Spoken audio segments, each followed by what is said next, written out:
अस्सलाम वालेकुम नाजरीन कराम, नई वीडियो में आपको खुश आमदीद कहते हैं।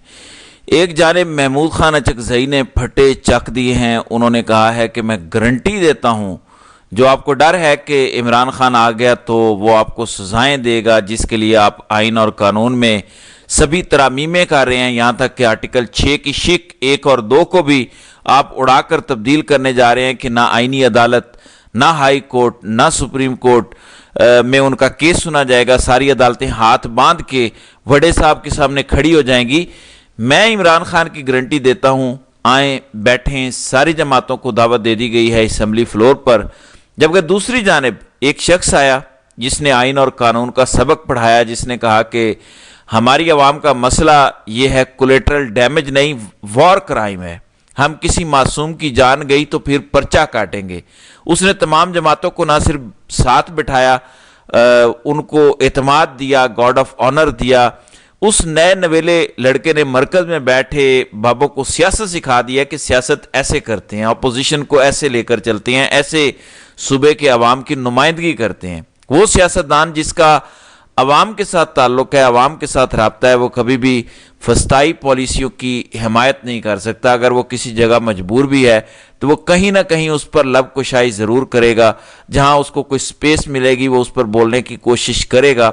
लेकिन हैरान कुन बात यह है कि कौमी असम्बली, कौमी सतह पर मां सिवाय PTI या उनकी जो इत्तेहादी अपोजिशन जमातें हैं, उनके अलावा कोई भी इस पर नहीं बोल रहा। आज भी नून लीग के वज़रा 3.5 साल से जिन्होंने मुल्क के अंदर आइनी, कानूनी, सियासी, जमहूरी, अखलाकी, इवन दीनी मामलात का भी कोई लिहाज नहीं किया, हर एक की खिलाफ वर्जी की, हर एक की पामाली की, वो आज भी बेशर्मी के साथ असम्बली फ्लोर पर खड़े होकर कहते हैं कि इमरान खान ने नफरत के बीज बोए।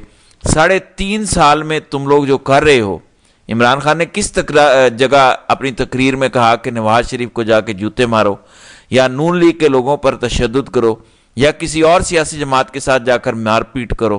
किसी जगह इमरान खान ने नहीं कहा। लेकिन आपकी हुकूमत में ये सब कुछ होता रहा। ये वही लोग हैं जिन्होंने एक हाथ में आइन उठा के उनको मिडल फिंगर का इशारा किया था। तो ये वो लोग हैं जो इस मुल्क के साथ खिलवाड़ करते रहे हैं। ऐसे लोगों से जमहूरी रवैयों में किसी बेहतरी की गुंजाइश रखना मेरे ख्याल में अपने साथ जुल्म और ज्यादती करने के मुतरादिफ है। दूसरी जानिब वो नौजवान जो सिर्फ 36 साल का है, जिसको कहा गया कि अनाड़ी है, इसको तजर्बा नहीं है, ये दहशत गर्दों का साथी है, जाहिल भी उसको कहा गया, उसको बुज़दार आफरीदी का नाम दिया गया। लेकिन वो नौजवान अपनी पॉलिसी, अपनी सोच के मुताबिक चलता रहा। उसने अपने सूबे के लोगों को एतमाद दिया।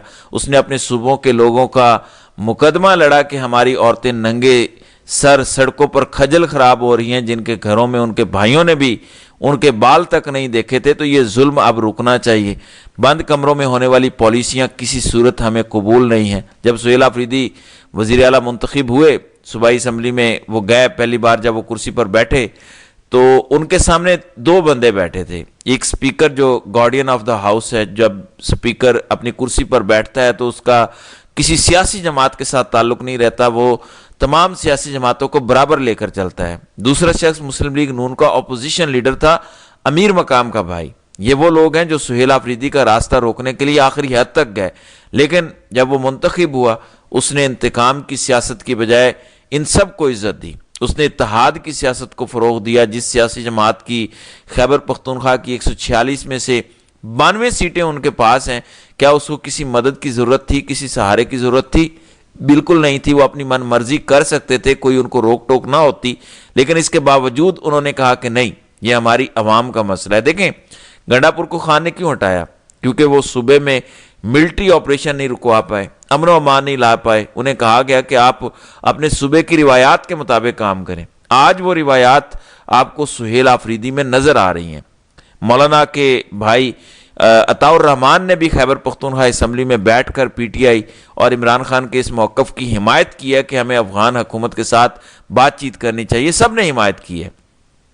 इसका मतलब क्या है कि आज अगर आप वहां से मुतफ़िका तौर पर एक करारदाद पास करवा लेते हैं फौजी ऑपरेशन के खिलाफ और अमन व अमान के हक में, एक मुतफ़िका आप प्रेस रिलीज जारी करवा देते हैं जिस पर मौलाना आफ्ताब खान शेरपाओ, जमात इस्लामी वगैरह के दस्तखत होते हैं, तो फिर वफाकी हुकूमत और इस्टेब्लिशमेंट के पल्ले क्या रह गया?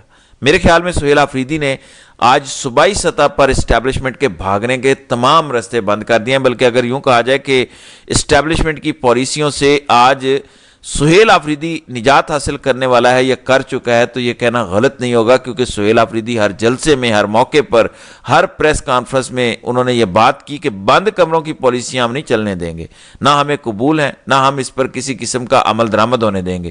جنید اکبر نے تو یہاں تک کہہ دیا کہ آپ کو پی ٹی آئی سے مسئلہ ہے نا، پی ٹی آئی آپ کے ساتھ انگیج نہیں ہوا کرے گی، ہم تمام سیاسی جماعتوں کی جو صوبے کی جماعتیں ہیں ان پر مشتمل کمیٹی بنا دیتے ہیں، یہ اپنی تجاویز دیں گے، آپ ان کے ساتھ بیٹھیں، جو فیصلہ دونوں فریقین مل کر کریں گے ہم ان پر منوعن عمل درآمد کریں گے۔ تو فرار کے تمام راستے بند کر دیے ہیں۔ پھر سپیکر صاحب نے آج اپنی تقریر میں یہ بھی کہا کہ جب میں اور سہیل آفریدی اکٹھے بیٹھے تھے، جب ہماری حکومت بنی تھی، تو ہم نے یہ فیصلہ کر لیا تھا کہ ہم سیاسی پوائنٹ سکورنگ نہیں کریں گے، ہم سارے صوبے کے اکابرین کو ساتھ لے کر چلیں گے، قبائلی مشیران کو دعوت دی جائے گی، تو سبھی کو عزت دی گئی، جس کی وجہ سے سہیل آفریدی کا اپنے صوبے میں قد کاٹ بڑھا، اور وہ نوجوان جس کو کہا گیا کہ اسے سیاست نہیں آتی، وہ صوبائی سیاست سے نکل کر اس وقت آپ کی قومی سیاست پر حاوی ہو رہا ہے۔ دوسری جانب قومی اسمبلی کے اندر جو سیاست نظر آ رہی ہے، آپ اس پر ایک نظر ڈالیں، پی ٹی آئی کے ساتھ جو سلوک ہو رہا ہے، ایک سیٹ سنی اتحاد کونسل کی جانب سے جو ہے وہ اناؤنسڈ ہے، جبکہ باقی سب کو آزاد ڈکلیئر کیا گیا ہے۔ تو ان کا طرز عمل دیکھیں، ان کا طرز عمل دیکھیں۔ آج دو بڑی پارٹیوں نے لکھ کر دے دیا 27ویں آئینی ترمیم کے ذریعے کہ جب بھی مارشاء اللہ لگے گا تو ہم چوں چاں نہیں کریں گے، بلکہ ہم بوٹ چاٹیں گے۔ بہرحال آج سہیل آفریدی نے صوبائی سیاست کی حد تک تو اسٹیبلشمنٹ کو بالکل دیوار کے ساتھ لگا دیا ہے۔ اب ساری صوبائی جماعتیں ان کی مخالفت کر رہی ہیں، اور صوبائی اسمبلی کے فلور پہ یہ اجلاس ہو رہا ہے تاکہ ہاؤس کی جانب سے اسٹیبلشمنٹ کو پیغام جائے۔ اسٹیبلشمنٹ اگر تمام صوبائی جماعتوں کو بھی اہمیت نہیں دیتی تو پھر یقیناً اصل فساد کی جڑ تو یہاں پہ ہے۔ پھر آج محمود خان اچکزئی نے آرٹیکل 6 پر اسٹیبلشمنٹ کو آڑے ہاتھوں لیا۔ اب محمود خان اچکزئی کو عمران خان نے اعتماد دیا اور کہا کہ آپ میرے اپوزیشن لیڈر ہیں۔ اچکزئی نے مسلم لیگ نون سمیت تمام حکومتی سیاسی جماعتوں اور اسٹیبلشمنٹ کو یہ پیغام دیا کہ اگر آپ کو ڈر لگتا ہے کہ عمران خان جب باہر آئے گا تو وہ آپ سب کے خلاف کارروائی کرے گا، تو میں آپ کو گارنٹی دیتا ہوں، میں آپ کو خان سے لکھوا کر دیتا ہوں کہ عمران خان آپ میں سے کسی کے خلاف کارروائی نہیں کرے گا۔ آپ آئیں، بیٹھیں، ہم مل کر اس ملک کے اندر جمہوریت میں موجود خرابیوں کو دور کرنے کی کوشش کرتے ہیں۔ میرے خیال میں عمران خان نے آج اسٹیبلشمنٹ کے ان تمام طاقتور عہدیداران اور نون لیگ سمیت تمام حکومتی سیاسی جماعتوں کو بلینک چیک دیا ہے کہ یہ بلینک چیک ہے، اس پر جو لکھنا ہے لکھ لو، لیکن اس کے بعد پھر تم کو انسانوں کی طرح چلنا پڑے گا اور ایسی سیاسی، آئینی، اخلاقی، جمہوری سوچ اختیار کرنا پڑے گی جو پورے ملک کی نمائندگی کرتی ہو۔ تو سہیل آفریدی وہاں پر اور محمود خان یہاں پر بہت اچھا کھیل رہے ہیں۔ آج اچکزئی نے عمران خان کے ایک بار پھر اسی فتح مکہ کے ماڈل کا بظاہر اعلان کیا ہے جس میں سب کو معاف کیا گیا۔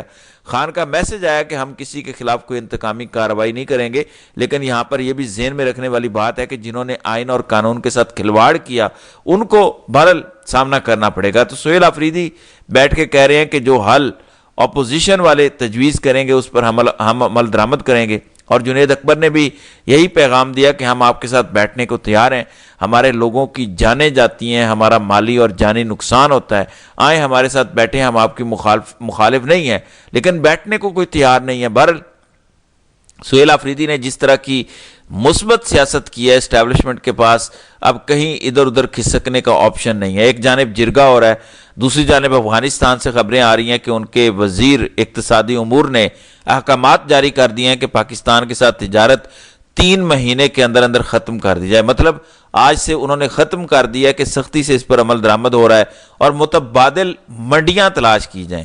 اب اس میں دونوں ممالک کا نقصان ہے، تو حالات اس نہج پر کیوں آئے اس پر کوئی غور کرنے کو تیار نہیں ہے۔ بہرحال دیکھتے ہیں کہ آئندہ آنے والے دنوں میں اس حوالے سے مزید کیا ہوتا ہے۔ تو ناظرین کرام، آپ کی اس ویڈیو کے حوالے سے کیا رائے ہے؟ آپ اپنی رائے کا اظہار کمنٹ سیکشن میں ضرور کیجیے گا۔